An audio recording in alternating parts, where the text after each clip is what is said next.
how the mutations and items and all that other stuff comes together. The combinations are so vast. You know, it's a procedural world. We're gonna have millions of combinations of how the world can come together. But it's always great to work with Lee. I know he can handle making the art look good. It's really just on the tech side, can we handle making it interesting enough and repeatable enough and predictable enough and tunable enough to achieve kind of what we want to do. It's a number of different parts. Over here we'll see another level that generated. This one got one of these more unique rooms here. As you can see, this has this little hidden part back here. So, secrets.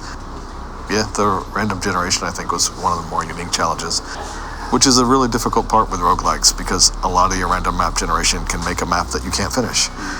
That's kind of a bummer as a player. And that's always been a challenge for the team to, how do you make it provably solvable?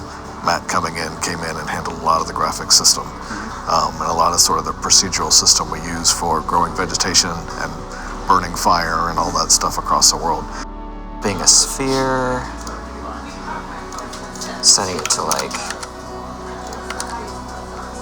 that size, and showing how like an object looks like it doesn't sit very well in the terrain, but if I turn on the terrain blending, then you can make an object like fit better. I really enjoy roguelikes, and a lot of them, they're a very elegant, like simple formula. So the worlds in RAD are comprised of lots of these tiles. This corner piece, like we might put some bridge metadata there to say, hey, if there's another piece over here that accepts a bridge, draw a bridge across.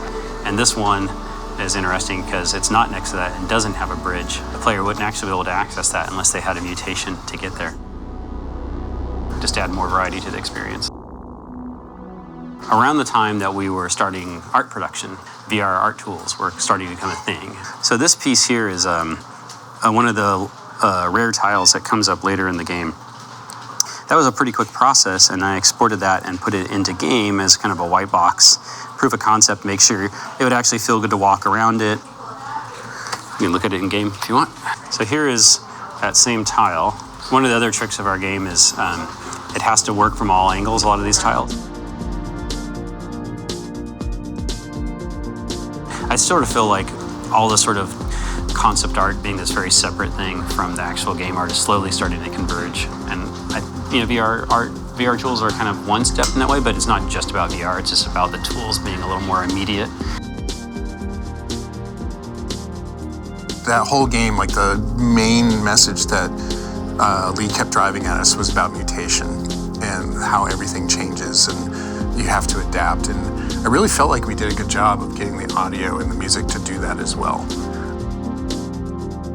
Because it's been this huge apocalypse, so there's just these massive canyons of doom, right? And we weren't doing much with them. But I kept thinking, that's a really interesting part of the game. Like you can use it in gameplay, you can knock people off the cliff. Jump. And you get a feeling when you're fighting, like there's definitely a feeling of danger because you don't want to fall. And so I started thinking about, I wonder if there's a way audio can help with that gradual reverb. It's just, it knows where you are in relationship to its edge. So the farther you're away from the edge, the drier your sounds. But if you get right up to the edge, like in real life, it reverbs out in the canyon. It just feels more dangerous.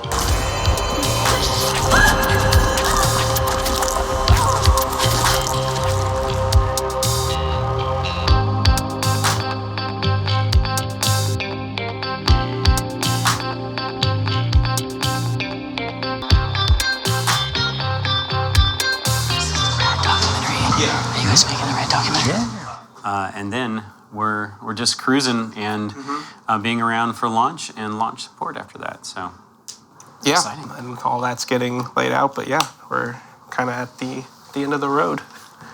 I was uploading a PS4 build to give to reviewers, and I've noticed that I had these old playthrough videos that are from about a year ago. Yeah, that's what 1.1 and 1.2 looked like a year ago. That's insane. That's crazy. Well, it's good to see that. It's always painful because you look back and you're like, I thought that looked and felt pretty good. And then you look back a year ago and you're like, that's pretty terrible. So it's good. But yeah, we're at the point now where it's just polishing, which is really nice because I've definitely been on projects where at this point it's, you know, there are major game-breaking things that are still happening and you're just hoping it all gets done in time to just get it out the door. So, you know, because the other thing that happens is when you're in that panic mode, it's easy to just make another mistake.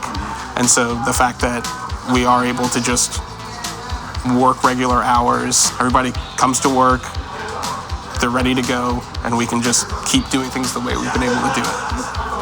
I am very proud of the fact that we have not done crunch.